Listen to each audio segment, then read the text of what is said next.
For the month of February, we have a theme on the Beyond Boundaries podcast.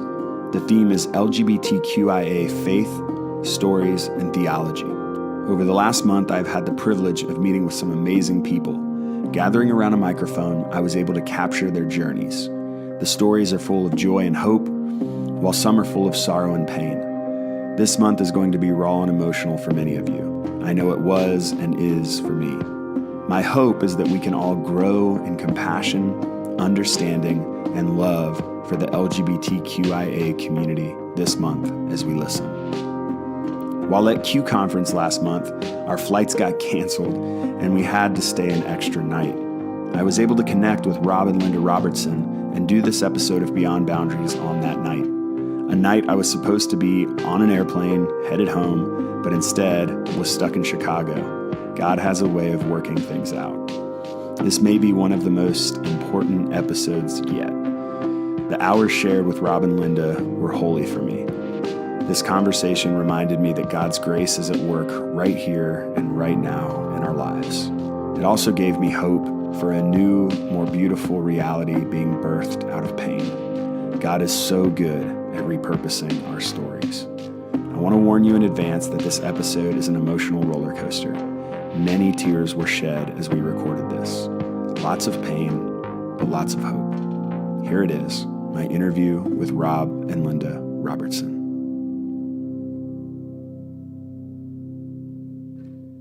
I'm here with Rob and Linda Robertson, and we're going to have a conversation. We're at Q Conference, and it's done. Q Conference is over, and we're going to have a talk on the podcast. I got to meet you guys today. Doran introduced me to you both and told me a little bit about your story, and I'm super thankful to have this conversation with you guys. Do you want to maybe both of you give a brief, just a little bit about yourself, and then we can dive in?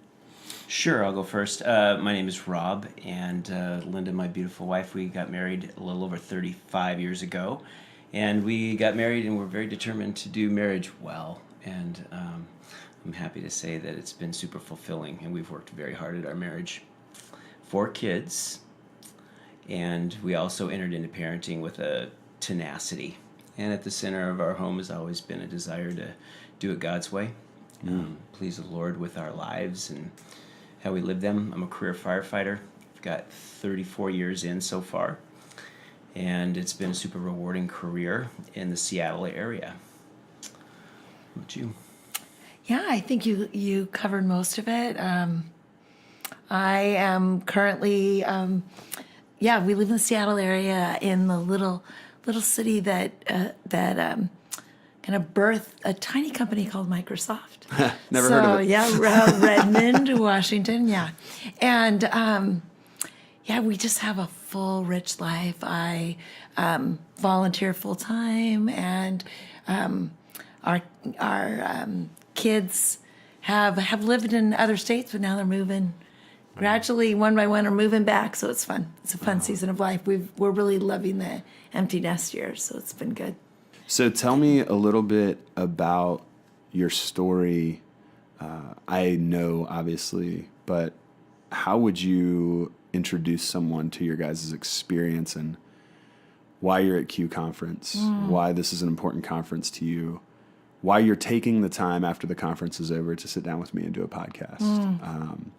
I can just sense in knowing your story, your guys' heart, for others who might be journeying through what you've journeyed through and maybe don't have resources as they go through that, or maybe just haven't been exposed to a variety of ways of approaching this. Can you maybe just share, as long as you need to take to just let people know your story, how would you go about maybe telling them if they were in the room? Wow, that's a good question. Well, the reason we made a priority, and we've tried to make a priority every year, to come to Q Conference and to come to Chicago from Seattle, is that, as Rob mentioned, we had 4 children. It was, I don't think our heart's desire was to raise our kids in a way that would glorify God, and to raise them in a loving home where they knew they were loved unconditionally, But even more than that they knew God loved them unconditionally, and where they would be drawn to Jesus Christ and desire to lean into a relationship with Him. And our family, we're very involved in it, and always involved in a church home. Not just on Sundays, but midweek, social events, family mission trips. Life groups. Yeah, life groups. We always had Christian music playing in our home. We did lots and lots of reading to our kids, and then they also did a lot of listening to Adventures and Odyssey tapes. So I focused on the family. I remember that. Yes, if anybody remembers those, they were great. The road trips. Yeah. Yeah. Were you guys beyond the McGee and Me era? Do you remember McGee and Me? Oh, we totally know. I always joke. We found a bunch of the VHS McGee and Me's at Goodwill like not long ago, and I showed them to my kids. That's it was awesome. great. Oh, absolutely. Yeah. All over that.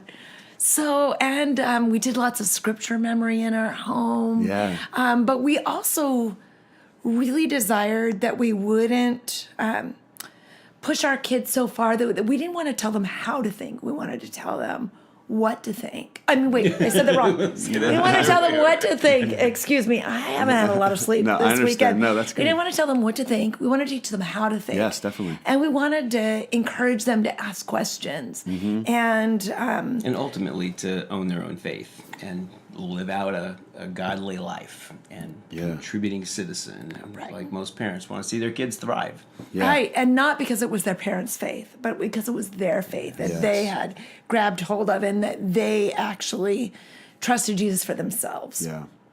And I feel like we loved the growing up years. Our 4 kids were all born within 5.5 years, and we couldn't have been happier. We just, it was a riot. It was house so was a much party. fun. Yeah. It was In the always a early party. days. Yeah. And all the neighbor kids would always be knocking on our door. We'd go play at the Robertsons. And no wonder Yep. we had a trampoline in the backyard. We had time to spend with the kids. And the slip and slide in the backyard was, 10 feet wide and 30 feet long. It was just a that's blast at awesome. our house. Yeah.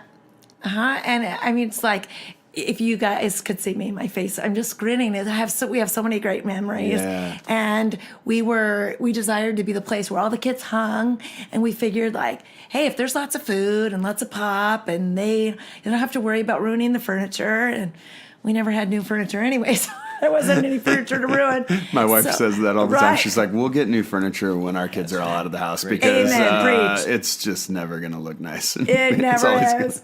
Well, and it worked because the kids always wanted to be at our house, and it was just It turns out kids don't really like or prefer fancy. they prefer like a love place where they can and welcome. Yeah. Yeah, and listening ears, Yeah. and so really, family and parenting and marriage are going along well, and we love our church, and we feel like we're growing, and then in 2001, so we our oldest daughter was a 9th grader in the fall of 2001, and our second child, a son, was just entering 7th grade. And then we had a 5th grader and a 4th grader. Wow. So 2 boys and 2 girls. And our oldest daughter was her birthday, and our oldest son, Ryan, had gone downstairs to wrap a present for her. And I was at my computer checking, I think I was printing out like a card, probably with really tacky word art and clip art from the time, 2001.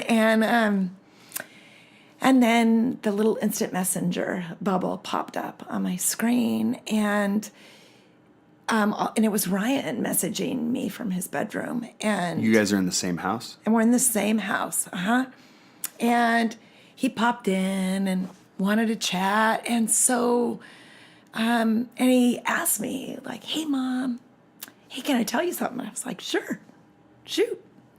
And he said, you probably know this by now, but I felt like I wanted to tell you, and I had no idea what was coming. Like, I'm listening, I'm here.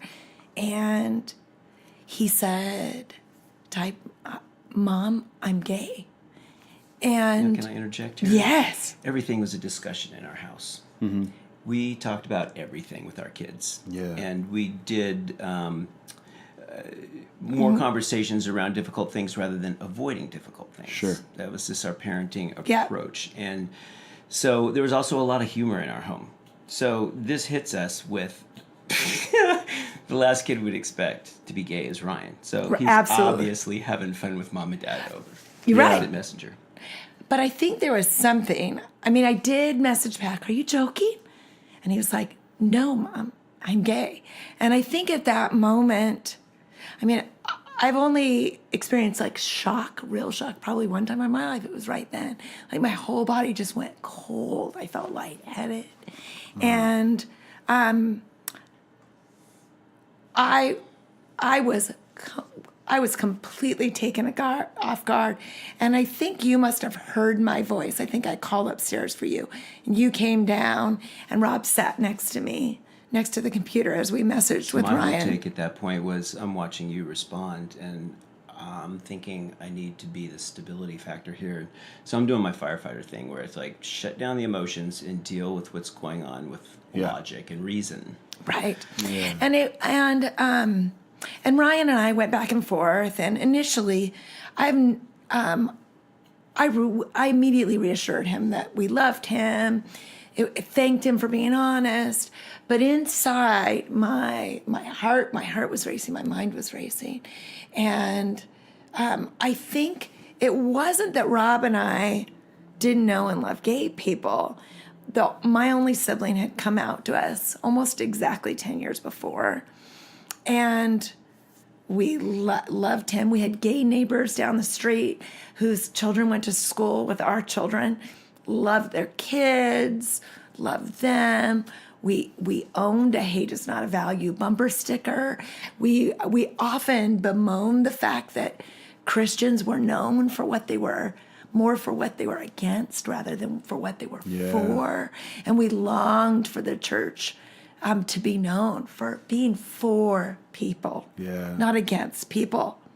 But at the same time, it was a very different thing to have a gay brother than to have a gay 12-year-old child. Do you want to speak to that at all? Well, when you're responsible for a youth who's headed toward adulthood, but certainly under our care still, we felt layers of a heavy weight. And our beliefs at the time were that this meant that his soul was in danger, that he perhaps was going to choose what we would have called at that time a gay lifestyle that would lead to eternal hell. And so we were struck with fear for our son being swept away by the lies of the enemy. Yeah, absolutely. And essentially, jump in. Well, I was going to ask, what kind of church were you in at this point? You had mentioned the church earlier. What? Non-denominational, evangelical church, Bible teaching church. Did you take this to them right away, or were you like, let's feel this out for a little bit before we involve the church? I'm just curious. We did it not. I think we were so shocked. This is a son that, like, had we known, had someone told us one of your two sons will be gay, we would have guessed our other son. Yeah. Our other son is definitely not gay. He's very happily married to a woman. And but this Ryan was absolutely fearless, loves taking risks, loves doing was very typically what we think of as like boy interests. Sure. And wasn't playing with Barbie dolls. Wasn't like all the all the social cues. Right. I'm using air quotes right now. Didn't care about didn't care about style or dressing just right. And, it was our other son who didn't want to be dirty or cold. And our other son made sure that he wore his hats just right. It wasn't Ryan. But so we didn't at all see it coming. I think initially we were just so distressed. We kept it a secret mostly. Yes. We didn't sleep. We didn't eat. I couldn't keep food down. Are we talking about the days following or like the weeks following? Oh, like... for days following. And I think we did end up, let's come back to church. I think one of the first things we did though was we got the name of a Christian counselor who we were told from someone at church that knew something about homosexuality. And so we needed guidance, so we were looking. Yeah, we were looking. And so we went and met with her, sat down and spent like the 45-minute session letting her know this is what's happened. Yeah. We're crying and weeping. And at the end of the session, she said, I got news for you. Your son was born gay. Your son is gay. Your son will always be gay. He doesn't have a problem. You do. You need to get over it. Well, that didn't go over very well for us. Yeah. We were wrong paradigm. You are on the slippery slope to hell. We're out of here.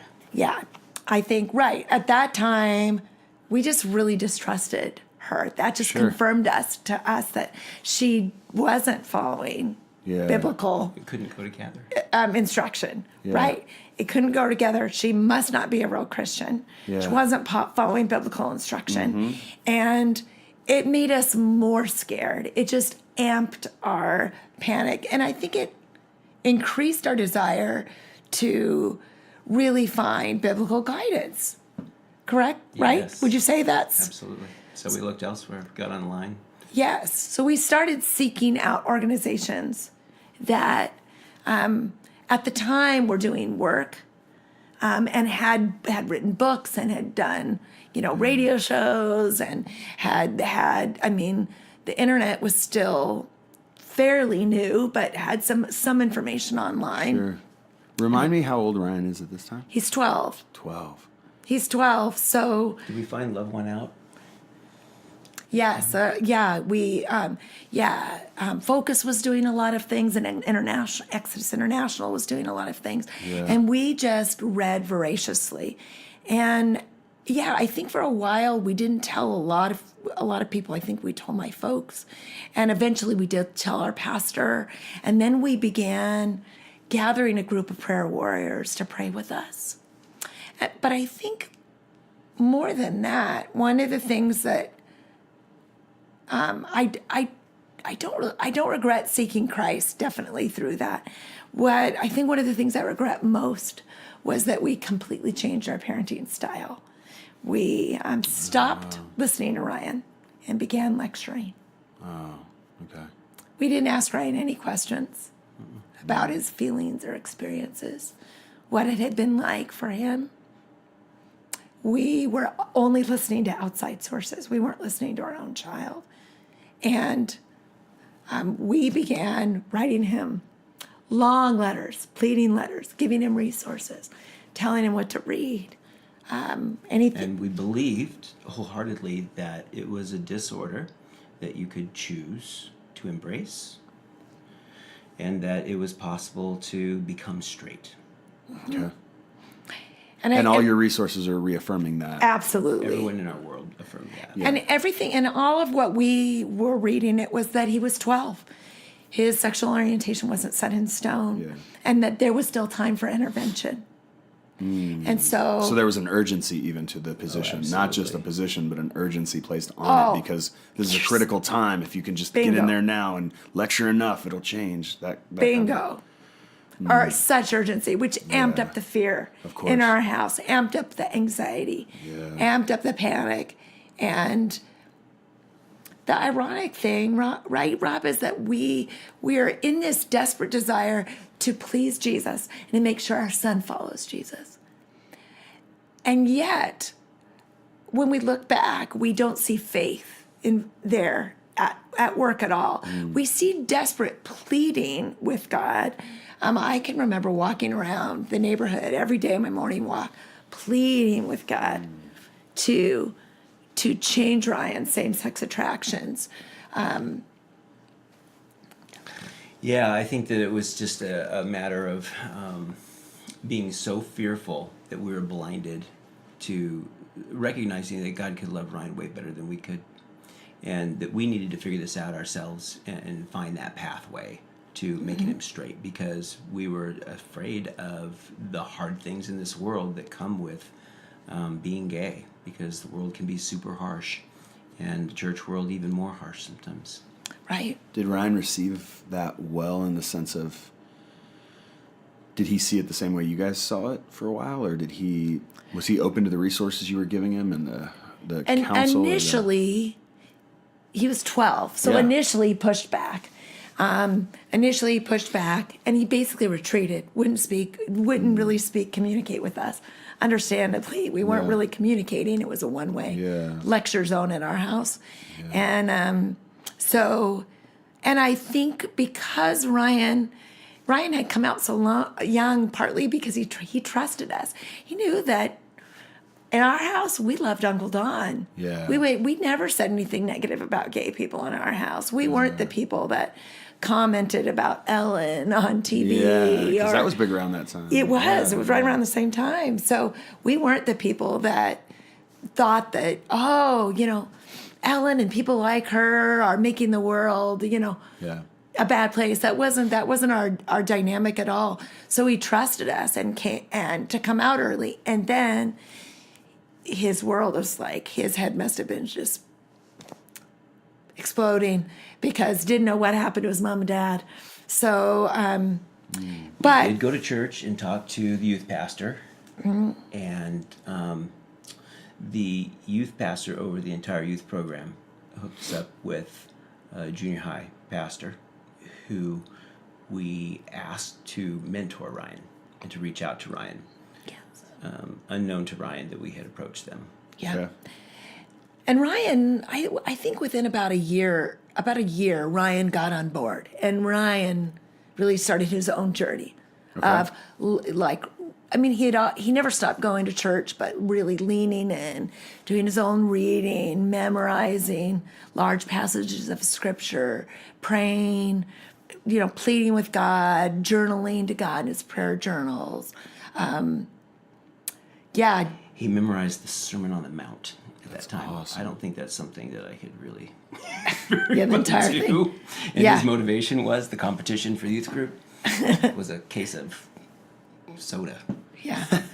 But Sounds like a typical young junior higher, person. right? Yeah, he really leaned in, and Ryan didn't want to be gay any more than we wanted him to be gay. He wanted to fit in. He wanted to be normal. He wanted to please God. He'd always had an intense spiritual desire for God. Always been really sensitive to things of God.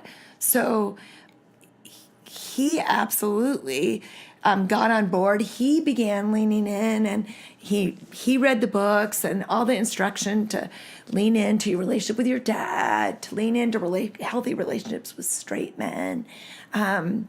We intentionally changed our relationship with Ryan, both of us, you withdrawing, me leaning in more. We also sought out a counselor locally, and we gave him an incentive trip to work toward. Okay. And it was a roller coaster journey across the country. Yeah, Oh, sweet. to Kings And Island, he, right? he bought into that. Kings Island in Cincinnati, huh? Yeah. I grew up just a little from there in Indiana, and I've been to Kings Island many times. Six Yeah. Flags at Sandusky. Okay. Yeah. Nice. Oh man, Millennium Force. There's Yeah. some Super coasters fun. there. Yeah. So we did that. He went to the counselor. He embraced that, but And later he did counseling again, and really, really dove into there's lots of ideas in the kind of at that time in the ex-gay therapy world about the way you parented and the reasons that theories about how homosexuality develops. And Ryan dug through those in counseling, invited us in to do reconciliation work with the counselor, with him, talk through things with us. He made a giant poster of diagramming the origins of his same-sex desires. And boy, and then I think it was about 16 when he came out to about 100 kids at youth group at a packed, like he he had been doing a lot of work. He had been in Montana for a summer and came back and came out and gave his testimony in front of about 100 kids. Wow. And shared with them his story and shared about how he really felt like Satan had trapped him into believing lies that he was gay. And you want to jump in at all? Yeah, I just to sum it up, he was completely on board in trying not to be gay because he was a bright kid, and it doesn't take a lot of smarts to see that the world is not nice to gay. Yeah. And he thought that it would work. We thought it would work, and so he pursued it. Would you describe his counseling / books he was reading, way of seeing himself and way of trying to move forward as gay reparative therapy, or would you describe, I mean, I'm just curious, like, because obviously that has a lot attached to it now with movies that are out. Maybe it wasn't that intense, but I guess I for context for people listening, how would you describe it? Obviously, he's hoping that he will change, right? Yes. He's hoping that he'll be straight. That's the end goal. That's the target in his mind and your guys' mind as well, right, at this time? Mm-hmm. Yeah, and it wasn't officially, the counseling he did wasn't ever officially conversion therapy. Okay. However, You follow the principles. yes, it's all the therapy, all the books, everything is based on the same ideas. Sure. And reparative therapy, the ideas at the time, and for his 17th birthday, he wanted for his birthday to go to an Exodus International conference, and so we did that. And to be fair, it wasn't all a negative experience. He actually met his first gay Christians. Yeah. Although they would call themselves same-sex attracted Christians, but he had connection with other teenagers going through the same thing he was going through for the first time. So it was really beautiful in a lot of ways. The biggest, most insidious problem was that we did not realize that, several things. We didn't realize that we were communicating to Ryan that he inherently was a problem to be fixed. A project we needed to. Yeah, he needed to be corrected. And we would tell him, the language in our home, like in many Christian homes, is we love you unconditionally. And we throw that around. And yet, Rob and I would always tell him, we love you unconditionally. But there was always a but attached. Yeah. We love you unconditionally, but Ryan. Don't embrace your sexuality. But Ryan, you need to keep seeking Jesus. We will never stop loving you, but Ryan, you need to choose holiness. We'll always have your back, Ryan. Yeah. And the cost of discipleship is high. Yeah. But Christ will reward you for this. And there's other men that have gone before you, and you can read their stuff and it worked for them. It worked for them, yes. And and he wrote to a man who had gotten married and had written a book called "You Don't Have to Be Gay," and he wrote back and forth to this gentleman, the author, and the thing. I'm going to gather myself for a second. Take your time. I think we didn't get, as heterosexual individuals, we kept, even though we didn't believe that being gay was a choice, we thought that it wasn't a big deal to ask Ryan not to embrace his sexuality, to expect that Ryan wouldn't embrace his sexuality.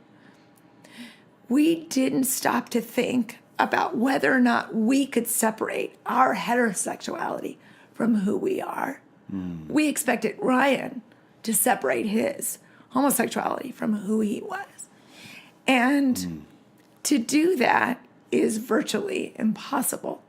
So as we're telling Ryan that his homosexuality is sinful and evil and a problem and something that will cause him to be in danger of losing God's love and something that will pull him away from Jesus,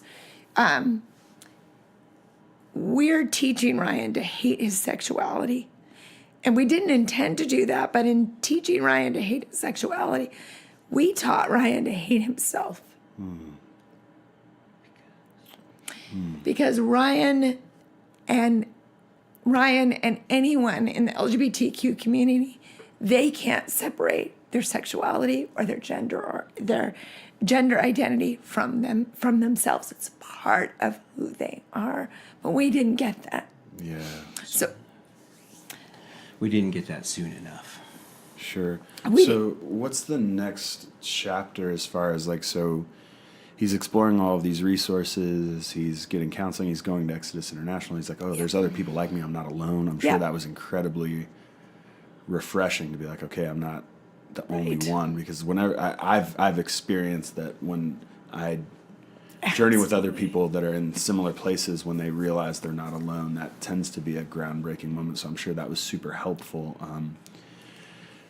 What's the next, I guess, pivot point in the story as he continues to, he's in high school, right, at this point, and going high through high school. And Before we go to the next pivot point, the one thing I want to say, and then I'll let you jump on that question, is that as we're expecting celibacy from Ryan, either celibacy or to lean into a heterosexual marriage and to Sure. trust God that he would change his desire so that he could marry a woman.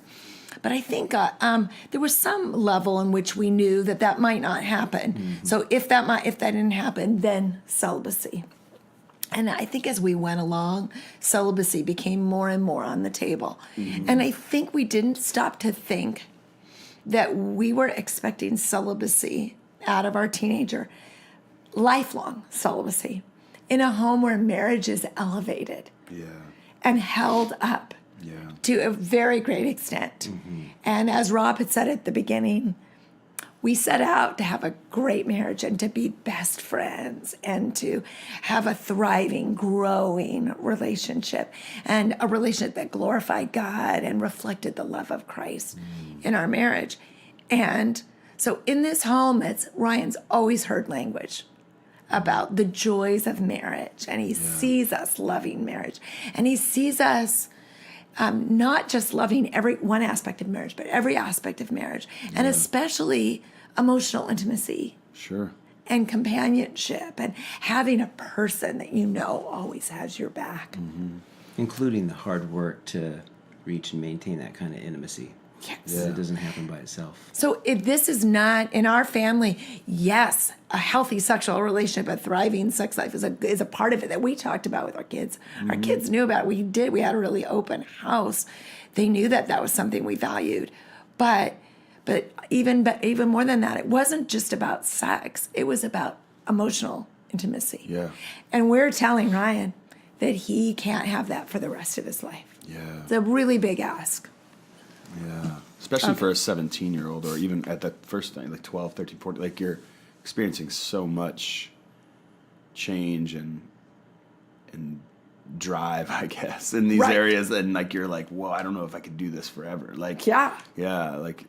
That's for a heterosexual person, I would say. Right. Like, does that make sense? Like the idea of Right. of purity in general for a It's heterosexual person incredibly is difficult. incredibly difficult. You add on to it not being understood sexually. You're spot on. And having to work through that with your family, and that Right. I get it. Wow. Because our other kids had the hope, even though none of them were sexually active, they all had the other three had the hope of meeting someone, meeting a partner, falling in love, having intimacy in every aspect of marriage, but not Ryan.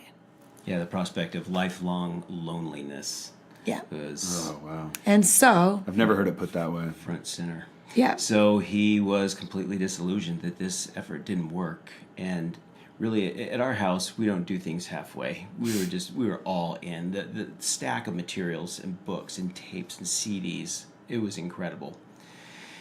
We devoured it. We tried it. We did it all. We did And it he to did the it all. T. Yeah. He did it all.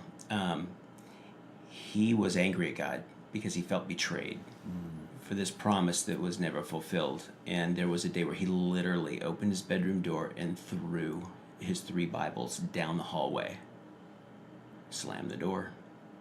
Right. And it was a very distinct marker in time. Yeah. Yeah, and How I think old was he at this time? I think it was almost 18, just ready to turn 18.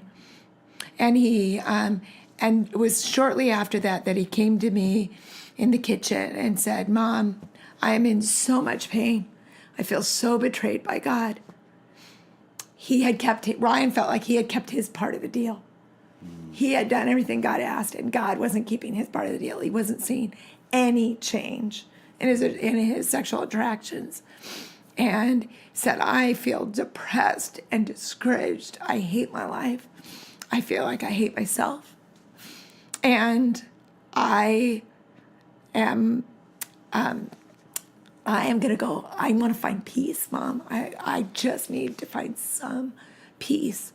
And Ryan was a researcher, and he said, "I've been researching, and I've been reading a lot of things online, and I am going to try to find peace in drugs. Some people have said they find peace in drugs. So I'm going to find peace in drugs. I wanted to let you know. That's what I'm going to try." And at this point, he never had a beer. He never smoked a cigarette. I mean, he hadn't tried anything. And so we had this very civil conversation where he said, "Yeah, I know that you guys, we don't allow drugs in our home. So if I continue with this decision, I'll move out." So that's what happened. He moved out. He moved out right after he turned 18. And he began to use recklessly, like he didn't care if he lived or died. There was a despondence that was frightening from day one. Yeah, he started out with weed and beer, and then it quickly progressed to hard drugs very quickly. I think he was so despondent, so depressed, and at that point, we didn't really understand the extent of the self-hatred and the extent to which he viewed himself as a pervert and as a problem and as someone who God could never love. We didn't get that. So he just began using anything to numb his pain, anything he could get.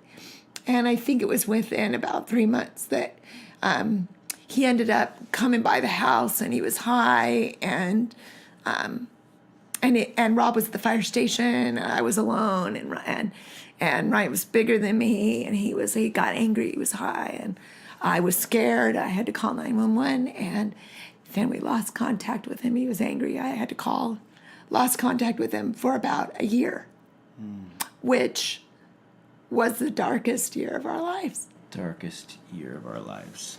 Explain a little bit of that season, that year, as far as like, it's the darkest season, I would guess, because the relationship isn't there. You don't have contact. You don't know. You probably are, in seeing him use drugs so recklessly, wondering if he's even alive, wondering if wondering probably a myriad of things. But then also, I would guess, like, your faith is being tested, and even it's been tested already, but now it's being tested again. And like, so maybe tell me a little bit about how you guys are maintaining in that time spiritually, but also just as a family. The realization that there's nothing you can do for your child but pray, yet knowing that prayer is powerful, but having no direct influence was probably one of the toughest tests in our faith journey. And we knew how despondent he had become and the recklessness, so that he gave up trying for purity, for living well, for pursuing God, caused us to feel like his soul was literally in jeopardy. Yeah, and we knew he was on the streets. We knew he was living on the streets. And we knew he kept getting arrested. So he didn't have a place to go. He was homeless. He didn't have a vehicle. And it was absolutely terrifying. I would literally, I worked as webmaster for the school district when the younger kids were in school. So during their school hours. So And when I'd get there, the first thing I'd do in the mornings is log on to our county inmate jail registry to see if he had been arrested, and was always glad when I saw his name because that meant he was alive. If he had been arrested, it's a very weird thing to be in a position where you're grateful your kids are in jail. But we were. Our paradigm of the worst case scenario in parenting just kept being moved back. And, it can get worse. Oh, it can get worse. Yeah. And I think it was such a dark time, but at the same time, it was the time where I'd say for me, I started to trust God about with having a gay son. It was the first time that I stopped listening to other voices and started listening to God. And I heard God's voice during that time in a way I hadn't before. I think because I was so scared that I shut out with my own fears. I shut out the voice of God, and I was letting all these other voices of the experts, the so-called experts in the field, and people at church and our community and our family speak into our lives. And I really wasn't listening to God or trusting God.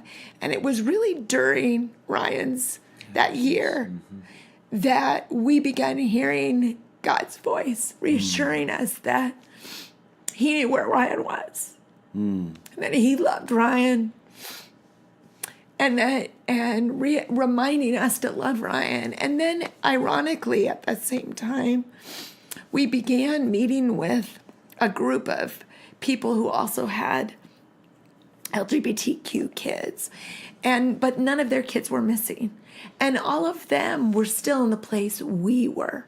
And so they were afraid, but they all knew where their kids were, and many of their kids had partners, and they didn't want anything to do with their kids' partners.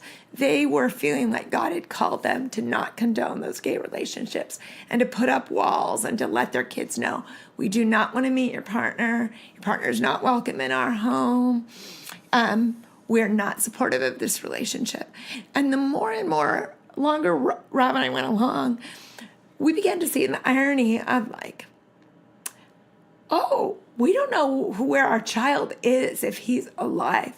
If we had the chance to have dinner with our child, with Ryan and his partner, we would jump at the chance. Yeah. We began to feel like, this doesn't feel right anymore. Mm-hmm.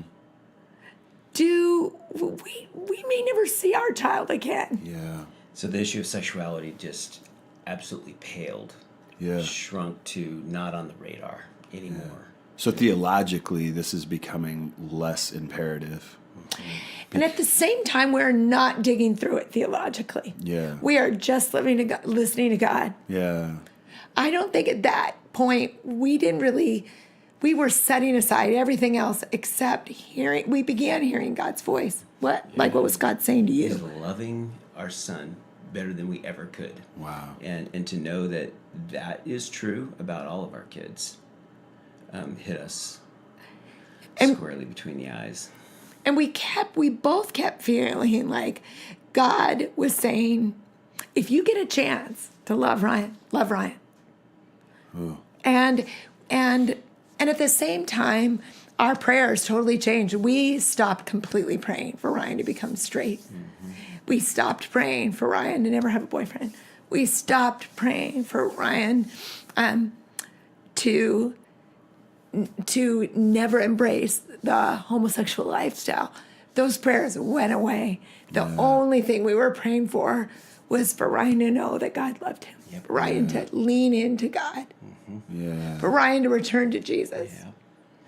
And I think we both knew that realistically Ryan might not ever return to our house. Linda and I knew this in our heart and soul, but most people we talked to about it dismissed it. This is going to work out just fine.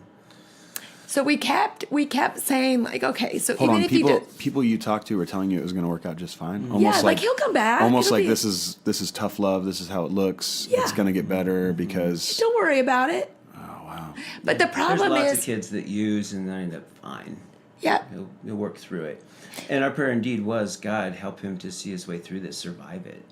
But more than that, we were, at that point, Ryan had walked away from God, so that amped up the urgency and the fear.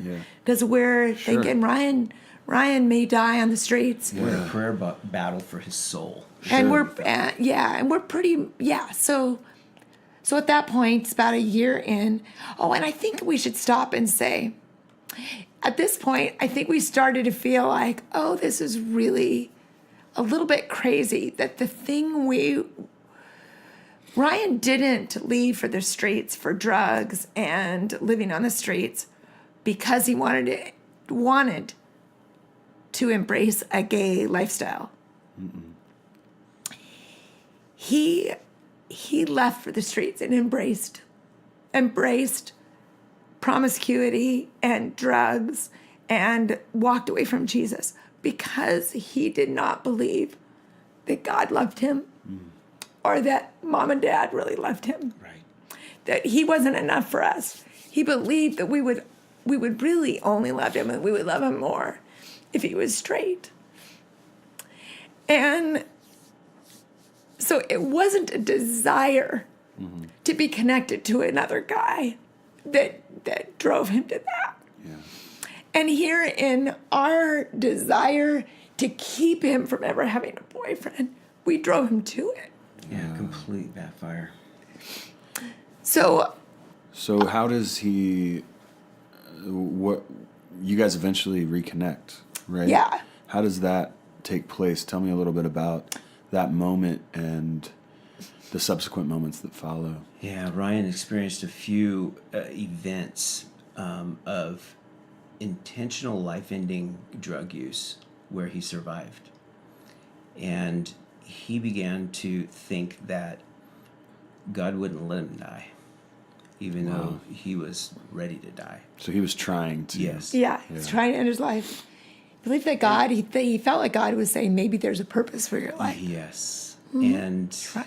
I'll let you tell the part where he recontacted us.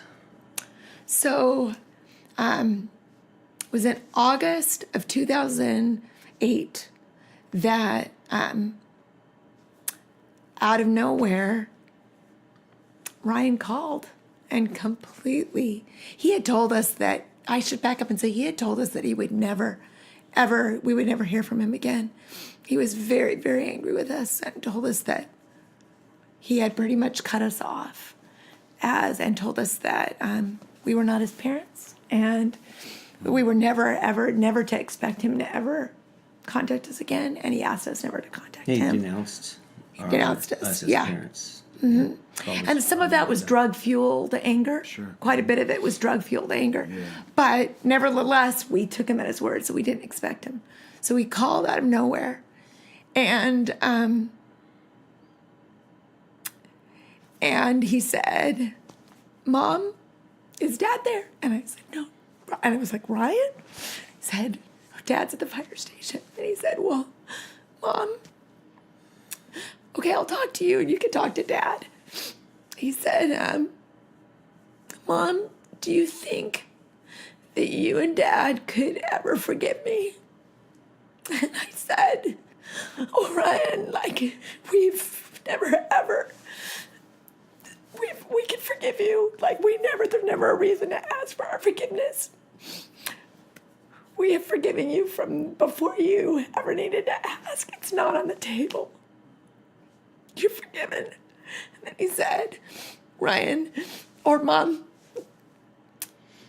do you think you and Dad could ever love me again? And I just said, Ryan, we haven't stopped loving you for a second. You are loved now more than you've ever been loved. We love you so much. And then he said, but Mom, could you love me with a boyfriend?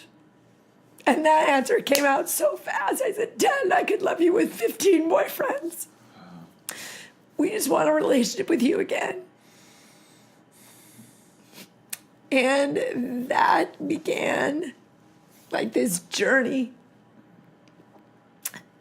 this beautiful journey of reconnecting and healing and reconciliation and us doing a lot of asking for forgiveness, and him doing a lot of asking for forgiveness because of the things that had happened while he was using. And he had assumed that we took him off our insurance plan and asked to go to rehab.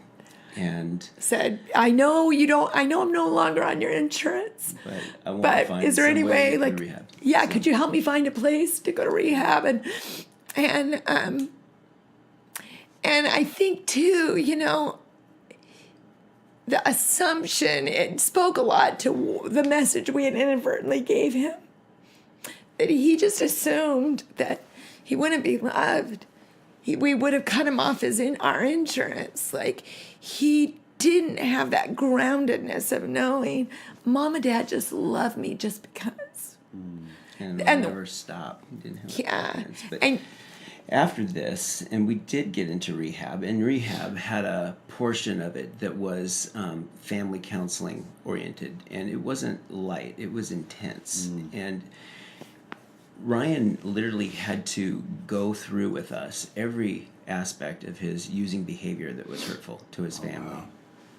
And it was an honest reconciliation where we really did talk about the hardest things, and a new relationship was born. And he had a conviction that the most important thing in life was loving family and friends and relationships. Yeah. Just being on the street had this crash course of what really mattered. Economics. Yeah, what really matters in life. In life, what really matters. And he came home, and he just couldn't get enough of time with us, and reconnecting was really beautiful, but a lot of physical damage had occurred.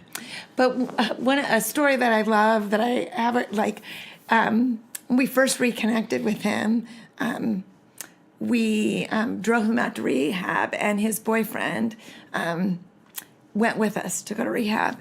And I can remember his boyfriend was this really tall, really guy who dressed in goth, all black. And I remember being at Costco, and we were on the way to rehab, and we stopped for hot dogs on the way.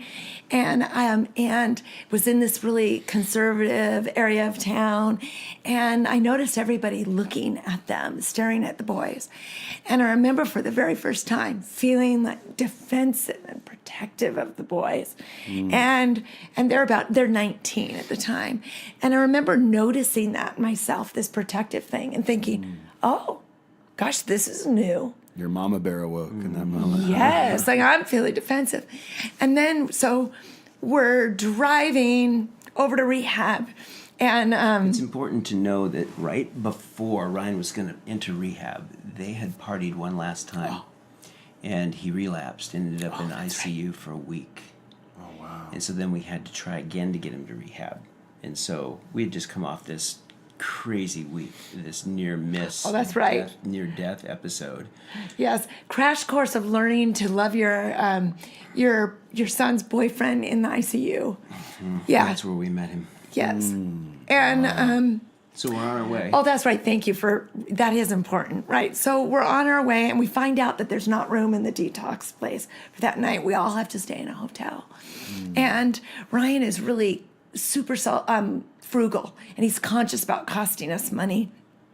So he says, Dad, we're in the van, and Rob and I up front, and Ryan and his boyfriend behind us. He says, Dad, we can just get one room at the hotel to save money. We'll sleep on the floor. It's just great. We can totally sleep on the floor. And Rob says, Ryan, Mom and I have been in the hospital for a week. Mom and I, unless you want to put earplugs in and put a curtain up, you and Devin are going to have your own room. I'm having my own room with my mom tonight. So they're cracking. So they're laughing. Then we pull over to get gas. I get out of the car and I say to Rob, I hiss to Rob, do you just realize we just said we are going to get our son and his gay boyfriend a hotel room? We're going to buy our son and his gay boyfriend a hotel room. Like, what do you think? Oh, I know what he said. What are our friends going to think? We're on our way to hell, probably. No, I think we both acknowledge we might not have friends anymore. Oh, wow. If they know, if they know that we are buying our son a hotel room. And then I said, but what does God think? What do you think God thinks? I'm good with God. And I was like, he was like, how are you? What are you sensing from God? I'm like, oh, I'm fine with God. God say, okay. And then Rob looked at me and he said, Linda, they're not going to get any gayer. like, what do we think?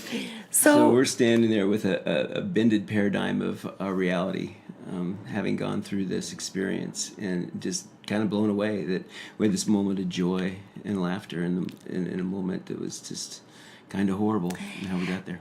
And, and the one of the great memories, too, is that Ryan, they stayed in our room until we finally had to kick them out. He wanted to be on the bed with us, watching a movie, showing us a movie that he loved, together with us. And the next morning at 6:30 a.m., our 19-year-old son, who had been on the streets, knocked on the door, and we heard, Mommy? Daddy? Are you awake? And the heart of our child was just a child who wanted to be enveloped in his parents' arms. Wow. And it's a really, beautiful memory. So we had the next year, and then? There were some relapses during that year, but our relationship flourished in spite of them. Yeah. And so you guys remained connected. Was he living with you at the time, or? He wasn't living with us just because we had other younger kids at home, Sure. And we had we had been doing Al-Anon, and Sure. Ryan was doing AA, and so Gotcha. the rule of not being clean. Yeah, no, that's great. And so needed to stay you clean. guys were in contact. Yes. You guys were seeing Yes. regularly in relationship. A lot of restoration was happening in that season, Yeah. I would guess, and a lot of Yes. you guys were learning how to love and show grace in probably the most expansive way you had ever had to. Is that fair to say? Absolutely. Yeah. And it was beautiful. The addiction part was hard. The recovery part wasn't easy. But the part about Ryan being gay, that wasn't a tough part.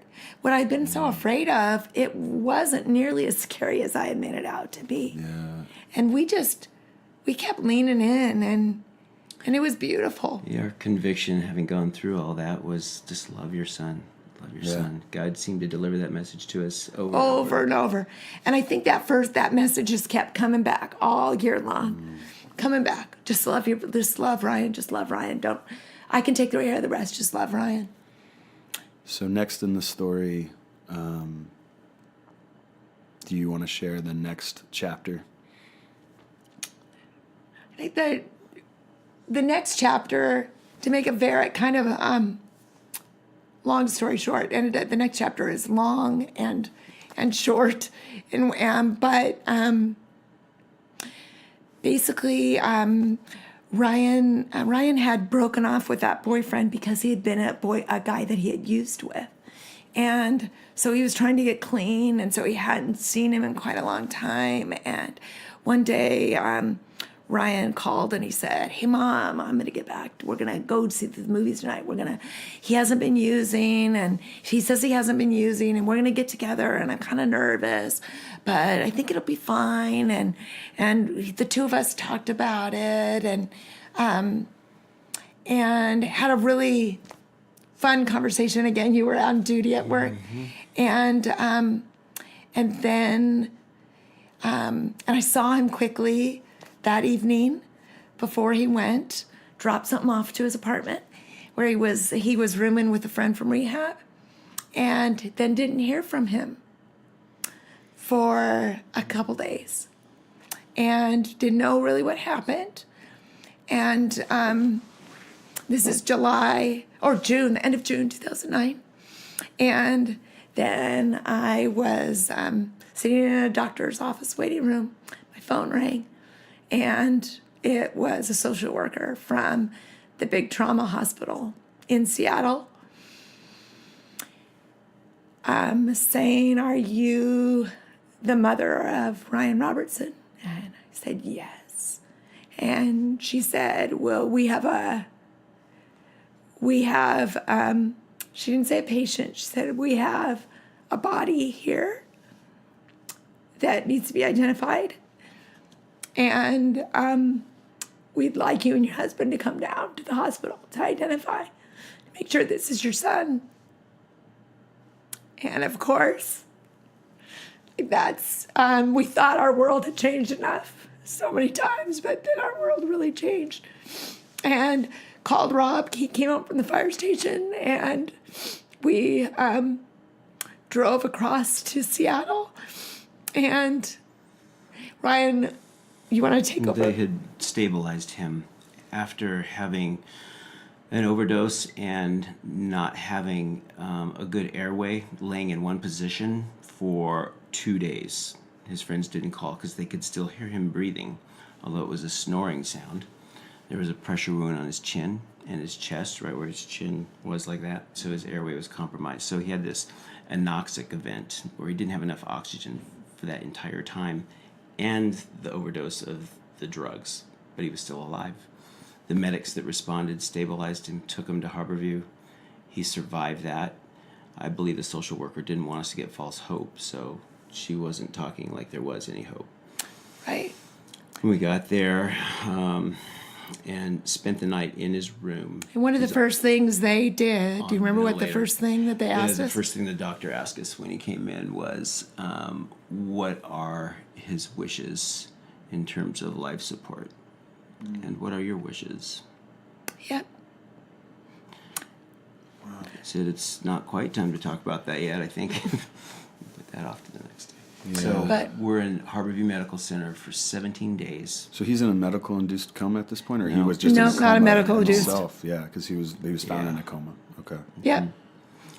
And they're telling us that there's no sign of him waking up, but they'll be doing an MRI. Okay. So to not get into all the details, I think, in our time frame, but there were I don't think I never in my life before since felt the presence of God like we did there. And it was just beautiful. It was such a sacred time. We had, our Bibles and worship music, and we also had my brother and Ryan's game roommate coming in and out, and the staff knew that Ryan was gay, and I think they didn't know quite what to think of us as Christians, obviously Sure. Christians who were also there with their gay son, and they didn't know quite what to make of us. But it was a 17 days just full of miracles and sweet time with Ryan. And at the end, we had a lot of hard, really excruciating decisions to make. But at the end, the doctors really felt like Ryan was going to probably live the rest of his life as a vegetable. And we were all prepared to move him to a long-term facility. At Bailey Boucher. And- Seattle. But that's not how it happened on the morning of July 16th. Yeah, he took a turn for the worse, and really sepsis took over. And he could not recover from an infection. And he took his last breath on July 16th, 2009 at 4:55 in the afternoon. And I think it wasn't too long after that either that we both realized the irony of and the tragedy of the fact that we had begged God for years, fasted, prayed, pleaded, cried out, gotten other people to join us, that our son, that we wouldn't have a gay son. I had just thought in my mind, why did this happen to us? Why did this happen to our boy? I just wanted to be like other families. The other families with just a bunch of heterosexual kids who got married and had children and lived what I thought was this normal, ideal life. And so here we are, where we'd spent all this time praying that we wouldn't have a gay son. And I never once envisioned that we would end up without a gay son, but not at all in the way that we had hoped. The magnitude of the loss was indescribable, but at the same time, the way God met us in that place, in that time, is really difficult to describe because our language just doesn't capture how the Spirit of God held us up through that. Wow. So I have to believe that there's all kinds of guilt and shame in that moment, and even that you've had to work through since. How do you get through that? Like, I'm just curious how you guys have processed that as individuals and as a couple and as a family. There was a point in our journey where we looked at each other and said to each other, there is very few couples that could survive what we're going through, but we have to make a priority of our relationship as we move through this, because the best thing we can do for Ryan and the other kids is to keep ourselves intact and on the same page. And God honored that and blessed that effort. So I think that we processed very much together, but at times separately too. Our grief looked really different. Yep. I think a lot of space. The way our grief showed up looked really different. Yeah. I never knew what the word keening really meant until like those first few years after Ryan died, and Rob would regularly go into your prayer closet and just keen and wail, and we live on just about a horse acre. You could, from the edge of our lot, I could hear him wailing. And you started putting a towel in your mouth. And there's no way to heal without letting all that out. And I was convinced that the only way to heal would be to cry out to God and pray for the healing that we needed. And I think that we knew that we had culpability in Ryan's despair, and we know that now. But I've never believed that I directly killed my son. There are some who say I would have been more merciful if I put a gun to his head. And there's and we can understand that sentiment. Yeah, we sure can. And when you go public with a story, you're going to get all kinds of feedback, and so that's really hurtful. But the truth is, God is a big God, way bigger than we ever knew, and His love is so big. I don't think that we, as humans, have the power to cause as much to happen as sometimes we think. And so, but we have had a lot of. He's right. Justin's right. We had to sort a lot out. So there was first, a lot of sorting. We've done. We have been like, God really gifted us with a psychologist who's also a spiritual director, and we've spent many hours. Yeah. And who we found out after going to see him, and the people that recommended him didn't even know that someone that had also lost an adult son. So it's been a perfect fit for us. And we've worked through, I think the first several years is like learning to breathe again, and forgiving ourselves. Yeah. It's been a long, hard process, and we go up and down. Yeah. And I think we experienced a couple things that gave us maybe an advantage over some that have lost a kid, and that is we got to say goodbye.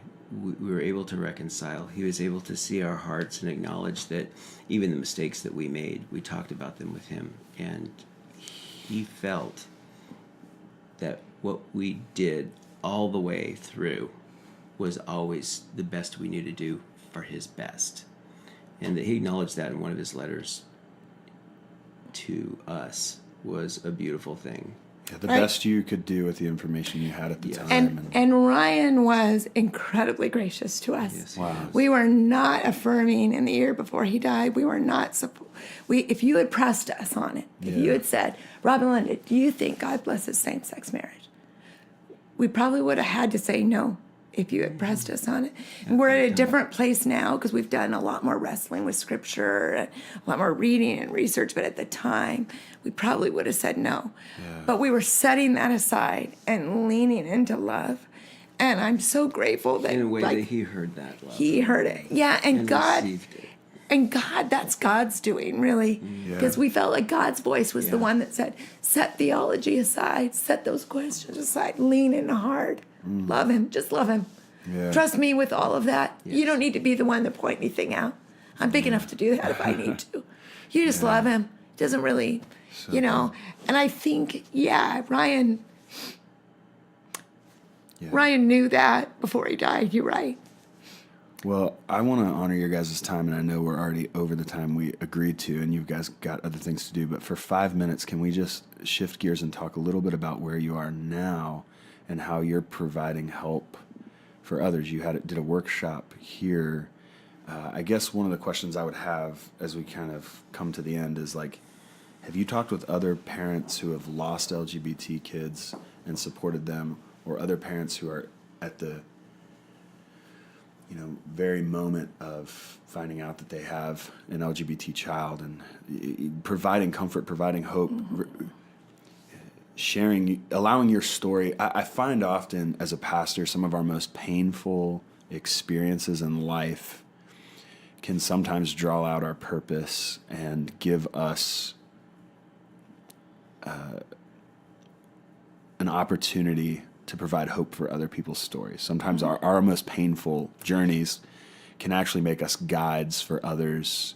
Are you finding your guys' self in that place? And obviously here at Q with a breakout session, that might be part of that. So tell me a little bit about all of that. Maybe we should go back and just say that we were invited to write our story for a small group of individuals at a Christian college. Okay. That were struggling with their faith and their orientation. And why don't you take it from there, Linda? That's where you wrote a capsule of our story. Yeah, I think Rob had been praying since Ryan's death. You had been praying for God, like just lifting up and just telling God, you use our story. However, all the mistakes we made, all of the unintended consequences, all of the ways that we really thought we were loving Ryan, but Ryan didn't hear it as love. Yeah. Rob, you were so committed. And at that time, I remember I kept saying, no, Rob, we're not going to go. We're not going to do anything with the story. I can't. And Rob just kept praying. And then this little tiny group of an underground group of LGBT Christians on a very conservative Christian campus asked me to write a short synopsis of our story for their website, and thought about it as I went to bed, their ask, and couldn't fall asleep that night, so got up, banged it out really fast, didn't edit it, hit send, and it went up on their website, and then someone else saw it, and that little piece went viral. And so our story ended up getting shared. And because that story got shared, we got asked to speak at the very final Exodus conference, where Alan Chambers announced that Exodus would be closing their doors, and he wanted a story of one of the reasons why they were closing. Wanted our story to illustrate that. And those who don't know, Exodus International was a gay reparative therapy outlet, I guess, or ministry. It was a big, large umbrella organization network. network, yes. And then we shared a second half of our story and more details of what happened at the hospital with Ryan at what the Q Christian, what then used to be called Gay Christian Network Conference here in Chicago in 2015. And then I think our desire, and we never set out to do this, but our desire is that if people hear our story, we would love to prevent other parents from like other loving parents who love their kids and they love Jesus and they desire to do the right thing, we would hope that they would hear our story and prevent them from doing the thing that we did to Ryan, communicating a message that's so discouraging, that causes them to be so desperate. And when you come to a cute Christian conference and you hear story after story after story of young adults who cannot believe that God loves them, and story after story after story, and the gay Christians that we know, so many of them, they've all had a point where they've considered suicide. Yeah. And like our son, and our heart's desire is that if someone hears our story, that they could reconsider their reaction, and then we could urge them to shut out other voices and just to listen to God's voice. Yeah. And to really trust the God of the universe, the creator of their child, the one who knows every hair on their child's head. Loves them infinitely. Yeah. And has got this, is all over this. Yeah. Yeah. He's got this, and that he's not wringing their hands. Or he's not wringing his hands about their sexual orientation. We might be, but he's not. We talk about it at the Bridge, the church that I pastor a lot, and we say, maybe you've been handed an image of God with a lightning bolt in the sky ready to strike you down the moment you're not in line, whatever you've been taught the line is, right? And we just talk about God looks so different than that. And this is a place where we're gonna talk about a God that looks very different than that. So a lot of deconstruction's necessary if you've been handed that God, though. And so I sense that you guys have gone through quite a bit of deconstruction since Ryan's passing. And do you have tangible moments where you've really, really feel like you've provided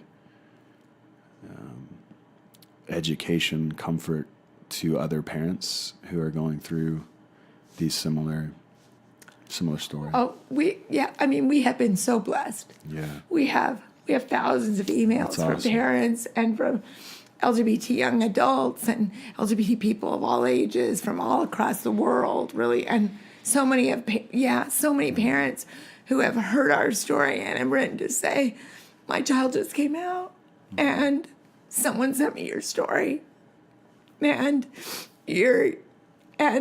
I don't know what to do, but I know I don't want that. I know I've got to lean into love. And I think for us, we're not the ones that are theology experts. That's not what a gift God's given us. But I think whatever you think about theology, whether you land in whatever position you land in, to know that you can't let those positions stand before you and your relationship with your child. Yeah. Those positions can't be a shield. They can't be a wall between you and your child. Don't let them anything that hold you back from just loving with abandon, with that reckless, scandalous love, like we sing about that God loves us with. Yes, the single most important lesson we learned through all of this is that God loves us truly unconditionally. It is not about doing anything. But a lot of times I think church culture adds something to it. Certainly we added something to it with Ryan. But as we walked around our neighborhood processing one day, we came to the conclusion that our 3 surviving kids need to benefit from what we learned, and that is we should love them just because they breathe, not because they give us grandkids, not because they marry the right person in our eyes, not because they get some job we think they should have, but just because they breathe. And that's the name of the website, justbecausehebreathes.com, right? Yeah. Yes. And you can find out more information there. So I see your guys' heart, though, because like even just before we started, Doran was here, and seeing you guys talk with Doran and give him a big hug, and like I can just tell you have a huge heart for many of the young people that you interact with. And how can people get in contact with you if they maybe have listened to this and connected deeply with your story, or feel like they want to reach out Your website, is that the best direction to go? Either if they want to read our story, it is at justbecausehebreathes.com. Okay. Or they can Google Just Because He Breathes on YouTube and find both the times we've spoken there, or they can email me, LindaDRobertson@gmail. Okay.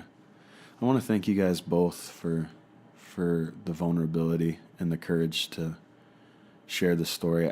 I got to believe it's like reopening a wound a little bit every time you share it, and I'm really thankful that you took the time to meet with me and do this and to share this with all the people listening. I really do think it's going to impact a lot of people.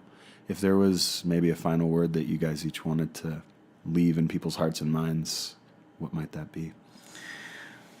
I would just like people to consider carefully what we experienced before they respond to their kids. If they come out to them, that they would consider this story in a way that caused them to love and love and love.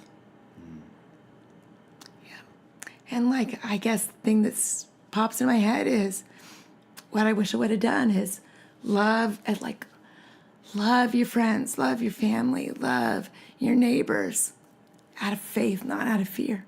Yes. Let faith be the motivation.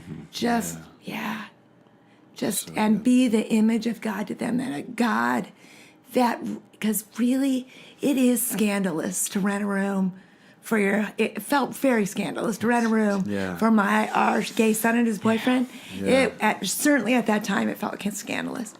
Scandalous grace. Scandalous grace. Yeah. Now I know that's the way he loves me. And that's the way he loves every one of us. Oh man, thank you both. Thank Rob you. and Linda, thank you so much. Thank you, Justin. So before I start recording episodes of the Beyond Boundaries podcast, I always ask my guests if they have a time they'd prefer to shoot for being finished. At this point, when we finished, we were probably 30 minutes over that time, but it was my sense that Rob and Linda wanted to keep going, so we went 30 minutes over, and then we landed the interview. After we ended the interview, we kept talking, and it was clear there was more to process and discuss. I let Rob and Linda know I would keep recording, and I did. This portion isn't as guided or intentional. It's just you being invited into the conversation we had following their story. I felt like I should include it because the title of this podcast is Beyond Boundaries, and this conversation might really be helpful for some of you. So please know that we were just in conversation at this point, and proximity to the microphones wasn't something we were focusing on. So the audio may be a little more difficult to hear at times. But again, I hope you find this extra portion of our conversation helpful. God ramped up his love for Ryan, ramped up his pursuit of Ryan. That he was alive by the time he ended up in Harborview? Yeah, it was just... 20? That was a miracle by itself. Yeah, it totally was. They stabilized him after this. I mean, what he took... Oh, yeah. He researched how much to take. I mean, when he tried to commit suicide every time, he would go, no, I don't want to be alive after this. So he would research. He took 3 times the lethal amount of Valium and of Xanax and methadone. I mean, he just which I do think he was convinced that God something let him kill himself. Yeah. Wow. It's nuts. I think that there's. I just had a thought that I was like, oh my gosh, I would love to tell Justin about this, but go ahead. One of the reasons, the reasons we haven't been sharing our story is because, and why we're kind of rusty going through it all, is because the only people that invited us to share our story are spaces that are either LGBTQ spaces, or spaces that are church, a church that was in process of becoming affirming, and a church that was pretty much already there. Yeah. And it is painful to dig it all up and to go through this story. And we kind of made a decision along with our spiritual director that we would step back for a while unless we were invited to speak into a space that was more non-affirming. So we're super rusty. Oh, but the deconstruction thing. I have to tell you this. So, while when Ryan denounced us, he wrote us a letter, and Lindsay, our daughter, reads it when we spoke at GCN. She reads the letter because we tell the other part of our story there. But Is that on video too somewhere? Yeah. Okay, Yeah. so I watched the video you guys... yeah, you watched I'll put Exodus. I'll put it in the show notes, both the links, so that Okay. people can go find those, and also put the website obviously in there. Oh, you're great. Well, it really is. This part I don't think really is in there. But the GCN presentation is far better and more complete. yeah, Story. in some ways, yeah. Yeah. It's a little more polished. We had never spoken in public before. We had a week before Exodus And to I get don't up and do care that. to ever speak in public again. I just don't like. Yeah, we're not public speakers. But so he basically had written us this letter, and we kind of call it, it's vile. It's really vile. It's really well. It's vile. I mean, and yes, it was drug fueled, but it was drug fueled. Underneath the drug fueled anger is real anger Yeah. and real pain and real hurt. So he wishes harm upon us. He tells us that he loathes every cell of our body. Like it's vile. And because the deconstruction I think we've done, and I guess we do say part of this in the I tell the story of God speaking to me in the Starbucks line. Doran reminded me of that at GCN and that. But our views of hell have really changed because of two things. Number one, after Ryan died, Rob was really sure he'd see Ryan again. I felt really like I needed reassurance, so I started doing all this reading about eternal security, Yeah, of course. right? Yeah. And I'm reading on both sides. Yeah. And I basically realized, oh, this is great. 50% of evangelicals think Ryan's in heaven. Other 50% think he's in hell. If you're Armenian, he's in hell. If you're Calvinist, he's in heaven because he was the elect and he couldn't walk away from God. And I'm like, oh, crap. Flip a coin, and I'm supposed to trust and love a God and send my child to hell for eternal conscious suffering. And I'm supposed to not just trust, but I'm like, not just worship, but love and trust that God that might have sent my son to hell. I wasn't finding that. I wasn't finding that easy to do. Of course. So that really prompted us to go to spiritual direction. Did you guys have a change in your concept of hell? Can I complete that thought though? Yeah. So, I mean, the point that stood out to me was when when Ryan wrote us the letter that he wrote, it was so vile. He said things that were just horrible, and we read that letter in the presentation, but it never changed how we saw Ryan. Never at all. We were No. undaunted in the fact that he's our son, and we love him because he's ours. And that was what God really, I feel like the two times in my life I've heard God speak were while Ryan was missing, and then right after Ryan died. While Ryan was missing, about, I've got him. I know right where he is. He may be missing from you. It's not missing from me. Mm-hmm. I know where he is. And then about this, when I was just in angst about whether Ryan was in hell, because that's when God said, really spoke to me about, Linda, Ryan disowned you. He hated you. He loathed you, wanted harm upon you. He said he was no longer a Robertson, said he was no longer your child. He couldn't have rejected us in any stronger words or stronger way. It's the prodigal son story. Yeah. Right? Give me my inheritance, I'm gone. And that's the most disowning thing you could do in first century Judaism. Like that. And this was and I am not coming back because everything you stand for, I reject. I don't want any part of you of being a Robertson child. So essentially, it's to us, he did what I was afraid, like him saying to God, I'm no longer your child. I'm walking away from God. He walked away from us. And God said to me, Linda, did you ever stop loving Ryan for a second? Yeah. Did he ever stop being your child for a second? No. Did he ever stop being a part of your family for a second? And of course, the answer is obviously no. Yeah. I'm for a moment. And then it's like the obvious. Okay, Linda, you think you love Ryan more than I love Ryan? Yeah. You think you're a better parent than I am? So you think I'm going to reject Ryan? Yeah. You couldn't.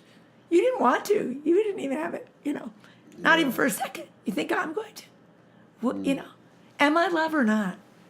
And awesome. It's like that forever. It's opened us up to like embracing this God that is more trustable, more lovable, bigger, more gracious, more merciful, actually scandalous grace. Yes, actually, not we don't just sing about it. We actually like believe it. Like who looks at our bad actions like a toddler throwing a temper tantrum. Yeah, and it's harmless. Yeah, and yet we have all these things that we call deal breakers for God, and I don't think God throws people into a pit for eternity. Well, we just did at the Bridge this time last year actually, and I was expecting it to be far more controversial than it was, but I did a series on hell. Wow. And we did 4 Sundays on the topic of hell, and I called it rock, paper, scissors, shoot. And I talked about how, so the metaphor we used through it was, if you throw a rock in a fire, it just burns and burns and burns and burns and burns. Does that make sense? Like, and so we talked about the first Sunday, eternal conscious torment, the traditional view that most people have.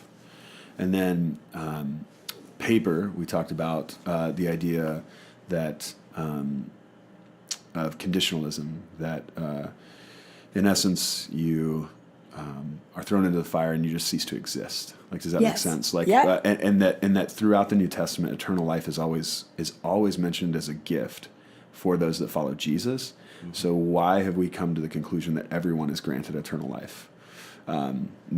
It seems as if judgment might just be that they don't get invited into the gift of eternal life and they just cease to exist. They're not going to be conscious, awake, being tormented by, Satan in hell, fire, all that, right? And then the third Sunday was scissors, and we talked about when you pass scissors through the fire, it can refine them. It can make them pure. If you were to be, at a campsite and having to use a knife on someone for a reason of surgery or something, you might pass it through the fire to remove, unwanted, things from it. So we just talked about that concept and saying that what if the fire is refining? And talked about multiple passages in the scripture that allude to fire being refining. And so we shared these 3 different views, and then we just told our community, like, all 3 of these views are welcome here. They're all within the Christian tradition, and one has done quite significant damage in our view of God. Not necessarily that means it's wrong, but some of the ways we've come to see God because of that is that we are lacking the full picture of God's grace. And I think when we talk even on this issue about being conditioned to respond to a child that comes out to us in a certain way, hell is fueling most of that. Oh, it fuels fear. Yes, it is. It fueled my fear. And it's not just fueling because you think your child's going to hell. It's fueling because you think it's the heart of God to send your child to hell for this. Like that it's actually attached to the way you see God and the way you see hell. Yes. And I think that it's interesting. And then the last Sunday, the shoot was just a Q&A on hell. So you can find that on our website if you're interested. Wow. But it's Rob Bell would be proud of you. Oh yeah, I wasn't sure if I was going to lose my church after that, but we're a unique church. But I mean, I think people asking questions about hell, honestly, when you dive into the theology of it, it's one of those things that I, growing up, thought this is not up for conversation. The theology is so clear, and like. When you dive into it with honesty and integrity, you realize, wow, there's just a whole lot going on here that I've never been exposed to.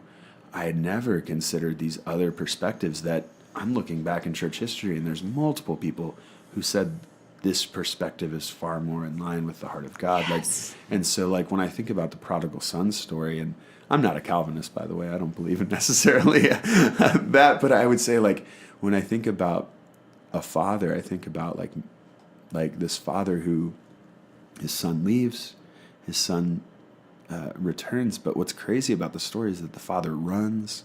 A Jewish father isn't supposed to run. Right. A Jewish father isn't supposed to hug him. This is crazy. A Jewish father isn't supposed to kill the fattened calf for a child. And the crazy thing is, and the child had not apologized. The child asked the same questions that your child asked, though, too. Yes. Like, can I just be a servant? Like, should you ever forgive me? Could you ever could you ever like this? I was thinking that story the whole time you were sharing that part of the phone call, because I feel like that's so how the prodigal comes back.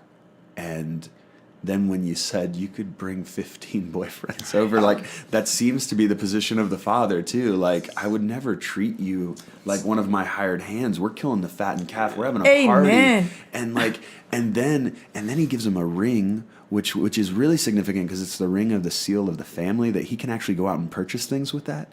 And like it's like, what are you doing? This is a kid who just squandered his portion of the wealth and disowned you, and now you're actually saying he's part of the family again. Like, and he's not just part of the family, like in theory, he's part of the family in all of the privileges of the family.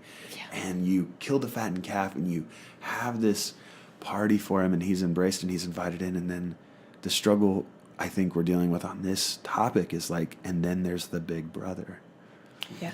Who's like, how?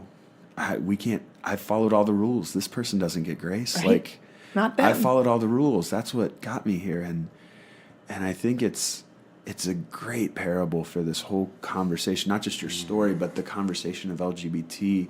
I think in that, like, when God's grace does show up in a scandalous way,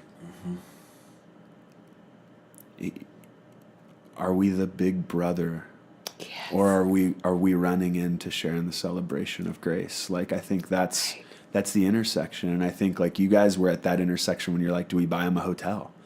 Like, are we going to enter into the scandalous grace here, or are we going to be the big brother? And I think that parable can teach us so much about the heart of God, far more than any of our right theology. And thank God we're not saved by right theology, right? Because I'm not right in all my theology. Even though I have degrees in theology, I'm probably more certain that I'm wrong in my theology because of my degrees. Like, just because it's exposed me to so many different views of God and so many different ways of the lack of hesitation in those moments, in those prodigal moments on our part, is testimony even to how God's love is like that for us. Yeah. And then it makes us think, if the lack of our hesitation, complete and utter in the, like, there was not a bone of hesitation either, of our bodies, not a thought. Then we think that's just a glimpse of how God loves us. Yeah. Just a shadow, the tiniest sliver of a shadow. Yeah. Because I am just so flawed, clearly. We all Obviously. Are. We all are. Yeah, it's pretty cool to start seeing God in that new way. Yeah. To breathe it in and rest in it. I think it's ushered me into an era of being able to rest in the love of God in a whole new way. One of the things that encourages me in my faith repeatedly is to go back and look at the daily writing that Linda did, posts on Facebook while we were at Harborview for those 17 days. Because what happened there was really extraordinary. Yeah. Yeah, we do capture that in the GCN presentation. Okay, good. Yeah, I think. I'll have to watch that. Yeah, I think we capture a lot of it. Yeah, I think because you'll pick up, one of the things we began asking ourselves is if God does not love Ryan in the hospital, he showered Ryan with presence and love and grace. It was like God was there reaching down, like moving across the veil to grab him, take him home, to receive him, just receive him. And that's not the way we imagined God embracing a gay child. Sure. Does that make sense? Definitely.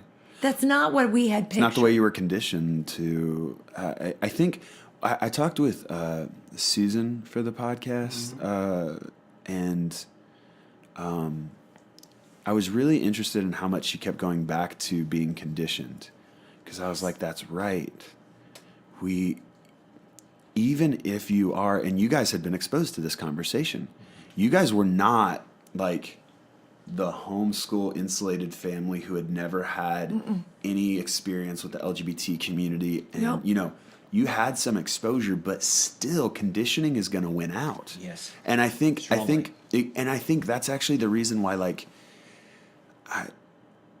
as a pastor, I'm just like, man, we've got to stop that conditioning. Like, we can have conversations about the theology, and I think that's really important. And side A and side B, those conversations got to happen, and I think that's good. But like, if the conditioning that we're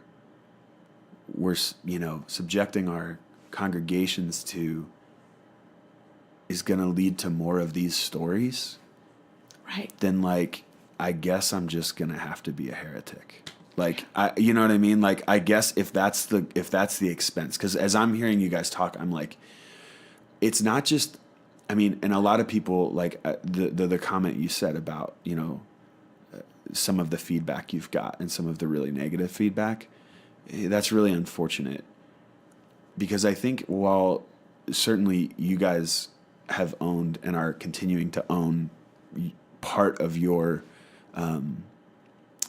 response and how that influenced the events, I think the greater thing that needs to be owned is the reality that the church and how you guys interacted with faith and Christianity conditioned you to think the way in which you were responding was actually coming to his rescue.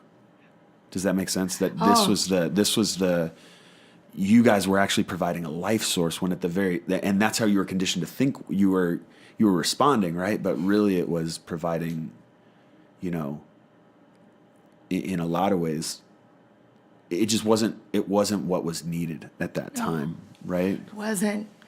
No, you're so right. Absolutely. Like, conditioning's got to change. And I think that's part of the reason why people like you, it's such a gift that you at your church are listening to the voices of gay Christian and elevating their voices. Because when Ryan came out, he didn't know any gay Christians. We didn't know any gay Christians. And I think we had this idea of what it meant to be gay that was so inaccurate. It was so misinformed. And often we have, for several years, we've led a group of LGBT young adults, and for years they met in our home on a regular basis. And I would often look around at them, and my eyes would fill with tears. Look around at these young adults who are thriving. Their relationships are healthy. They're giving back to their communities. They love God. They're committed to their churches. They're like healthy psychologically and emotionally and spiritually and physically. They're like, and I think there'd be this voice in me that'd go, Linda, this is what you are afraid of? Yeah. This? Because the picture, I still think in our society, the picture of the gay community is often stereotyped as we show the most radical people on the Pride Parade, and on one day of their lives. Yeah. We talk about promiscuity and wild the gay bar scene, and I think we highlight and we stereotype and we misinform, and when the reality is, I would, if I could go back and I could say, choose one of the young adult gay Christians in our life as a role model for Ryan, he'd end up with 200 role models. Yeah. Like, I wouldn't know how to choose. Yeah. Because there are so many. These are amazing. They're amazing human beings that teach me so much. And yet I have a friend who lives in Louisiana in her 40s. She's closeted. And she has a hard time believing that thriving gay Christians exist because they're not in the media. And again, it's this conditioning. And along those lines of conditioning, I believe that there's a party line in conservative Christian culture for this is what gay is and this is how you should respond to gay. And that party line is what we followed. We believed it hook, line, and sinker, that was the pathway. And this party line led to death in a very literal way. And now we're exposed to this life. Right, another way that has led to such life. The lesson is so clear and so obvious that the prescription doesn't work. And the party line leads to millions of people walking away from God feeling like they're not loved by God. And this new idea that we're grabbing hold of, if we can only have the courage to grab hold of it, it's leading people back into a relationship with Jesus Christ. Yeah, if you think about it in an evolutionary way, like there's a fight or flight mechanism. And as a firefighter, you know this. Like when you go into a situation, you're afraid, but you have to like kind of shut down that fight or flight mechanism and like really think critically and like rationally. Like you even mentioned that earlier. Like how you have to learn how to be mindful that right now I can't react emotionally, like, and allow that to take over. No time for it. Exactly, and so so. Do the job. But for many of us, like that's a survival mechanism, and it's actually a healthy thing that when we're afraid, we have a fight or flight mechanism. If there was a snake on the floor, you always use that metaphor. It's like I don't want to touch the snake, like, you know what I mean, like, and I want to run, I want to burn this whole hotel down. No, I'm just kidding. I don't like snakes, but I'm saying, like, so that's a healthy thing. But I think the struggle is when you've been conditioned so long to be afraid of something, even if no one's ever explicitly told you to be afraid of it. Does that make sense? But all of the language around it is fear. Oh man, the pastor's never done a sermon on that. That must be that. There's a lot that's taboo, or you've seen things happen to people that have been in that community, whether that's that they got kicked out of the tribe, and we are tribalistic beings. And so you begin to say, well, this might affect my relationship with that person. And whether these are conscious or subconscious things you're calculating, that fight or flight mechanism is part of what's kicking in when you are so conditioned. And I think it's really important for people who have been in church for a large portion of their life to pause and consider some of the ways they've been conditioned and try their best to shut that off and almost go through, especially as a parent of young people. Like I have 3 kids, 9, 7, and 4, and I've already actually closed my eyes and imagined them coming out to me. Because I want to feel the emotions I would feel in that moment and not feel it for the first time and potentially react because I've been part of the culture that's very conditioned a certain way. I think that could be very helpful for people, a practice of sorts to say, if my goal is to love my kid no matter what, and this is something that may very well be part of their journey, I have an obligation to kind of pause and consider the way I've been conditioned, because I'm gonna respond with the fight or flight mechanism if I don't start to recognize it's there. It's there, right? And I'm guessing part of your guys' work is helping people discover the way they've been conditioned as you talk to different people, as you support it, right? And also, I think, well, we couldn't agree more. I mean, there's so many words in our society that basically are the equivalent of gay or trans or that are negative, pejorative words, and they're all throughout our language. Yeah. And you said it. You played a game called Smear the Queer. Yeah, we talked about that earlier. Right? Yeah. I mean, it's all through our language, and I think there is so much conditioning, and what that does to, children hearing those that know they don't have a word yet for what they are. I had but no they clue know what that meant at that time. No. But I know subconsciously that connected to me that that's the weak person. And in the game it is. Does that make sense? Absolutely. And gradually we've heard stories of, kids that grow up gay hearing that language. Of course. And they don't have words to put around what's different about them. But they gradually begin to suspect that those words somehow come to mean something about who they are. And it shapes their identity in such a harmful way. It conditions. My youth pastor pulled me aside when I think I was a junior or senior in high school. I was leading worship. I was one of the most committed youth group kids pulled me into his office, and I would throw the word gay around like it was, man, that's gay. That's gay. Like, like it Right. was just We heard it all, language. right? I had never stopped to think about it. And this is Right. what my youth pastor tells me. You really need to stop saying that. And I was like, why? I don't understand. Like, for me, it was like, what are you talking about? Like, I didn't. Nobody's gay here. So Yeah. what's the Well, that problem? actually wasn't even my thought. I wasn't even I didn't know. I just wasn't aware. Like, I had no awareness. And immediately he told me, he goes, there are gay kids here. And that is hurtful. And I was like, oh, I didn't know. Like, I didn't know there were gay kids there first.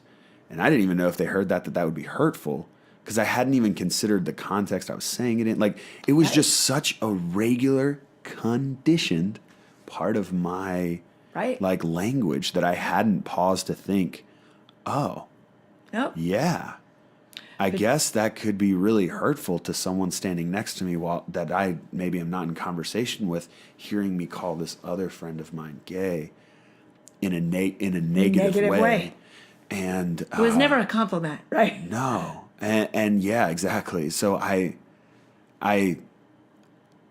look back at that and I'm like, I think that might have been like the first moment I was like, oh, I've been missing something here, and like became open and a little more sensitive. But yeah, I mean, the language is so important, like, and the conditioning is so deeply entrenched. Right. So deeply entrenched.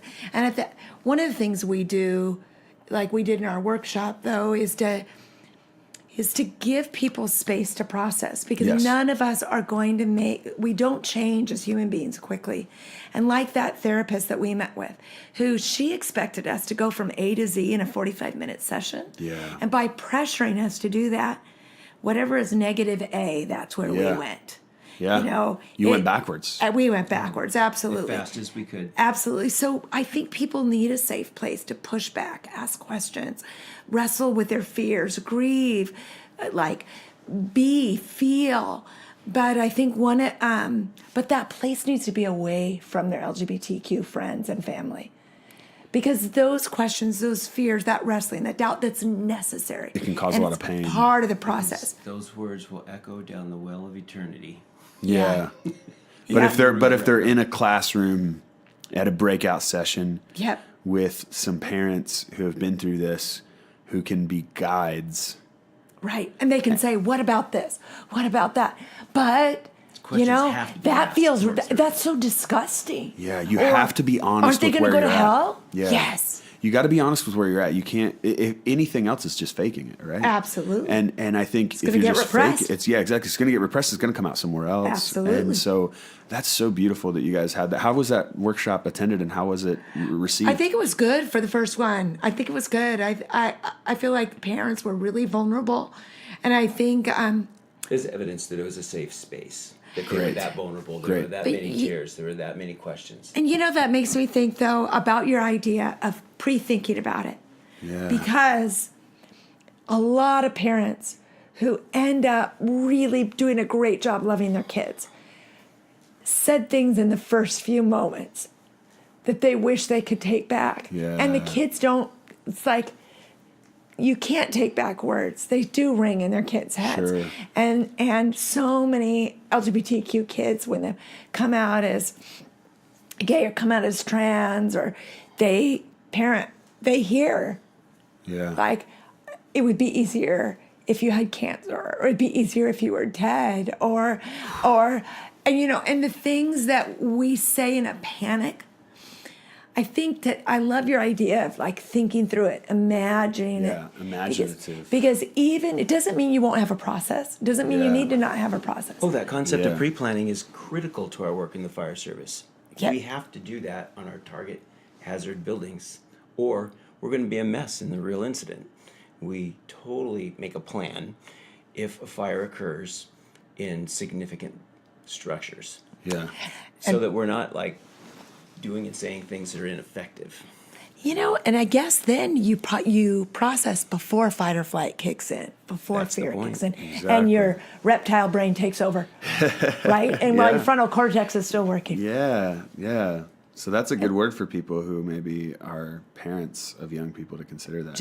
Yeah. That would be great to have a plan or to. And I At least think also I would say to begin processing this conversation now, reading resources, getting educated, because Listening to stories, here's the other deal. Let's say none of your kids are gay. right? All of your kids are going to have relationships with gay people. Absolutely. And they're going to be coming over to your house. And their parents might respond in a very terrible way.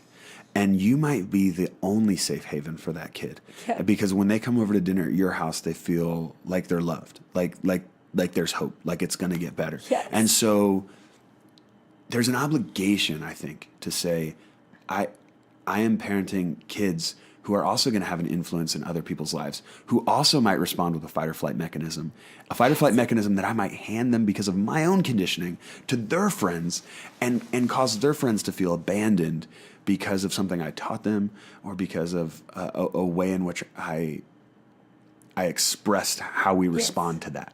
And so I don't think people also realize like the ripple, even if it's not your family, Right. you have to really isolate yourself to not be touched by the LGBT community at this point. And I think whether your kids are aware of it or not, they're going to school with people who are in the LGBT community. And incidentally, one safe person can save someone from taking their own life. Yeah. Yes. Can be the difference. It Yes. can. Yeah. It can be the hope that gets you to the next day, that makes you think like Absolutely. there's something ahead. It really will get better. Like, Yes. and yeah. And to get those kids through those tough teenage years, young adult years, get them Yeah. through those rough years till they can get forward. Yeah. Yeah. Be that one safe person. Yeah. So good. So Or good. be that one safe person for a friend when their child comes out to them. Yeah. Be the person they can come to and know they won't be judged. They won't be condemned. They'll be just listened to. Welcome. Well, thanks again. Okay, You guys thank you. got to get your pizza. Yeah, sure. On us. You're over here doing air spots too. Before we Yes. go, show us picture your kids at your Yes, of course. Oh. Imagining them coming out. How did you come to that?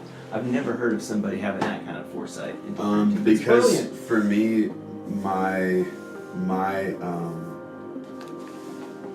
I had students come out to me that couldn't come out to their parents, and it connected with me in a deep way that kind of was like, if that's the environment they've created, I want to create a different environment. So I think that was probably the biggest part. I'm trying to find our Christmas card because that would be awesome. Oh, that'd be great. Another episode in the books. I want to thank Rob and Linda for being so open and sharing their story. It is my prayer that it speaks to those of us who are parents, friends, family members, or loved ones of LGBTQIA individuals. More love is needed. You have the ability to share that love. Don't miss those opportunities. It was great to have you with me today on Beyond Boundaries. If you want to learn more about me or find the show notes for this episode, you can go to pastorjustindouglas.com. You can interact there with feedback, comments, and questions, or you can reach out via Instagram. I'm at Pastor Justin Douglas. Please consider subscribing, rating, reviewing, and sharing. It really does make a difference, and I'm so thankful when you guys comment, share, subscribe, all that stuff. Let's keep the conversation going. I would love to hear your feedback. May you go and live a life that is beyond boundaries, giving others love, exploring new ideas, and championing belonging.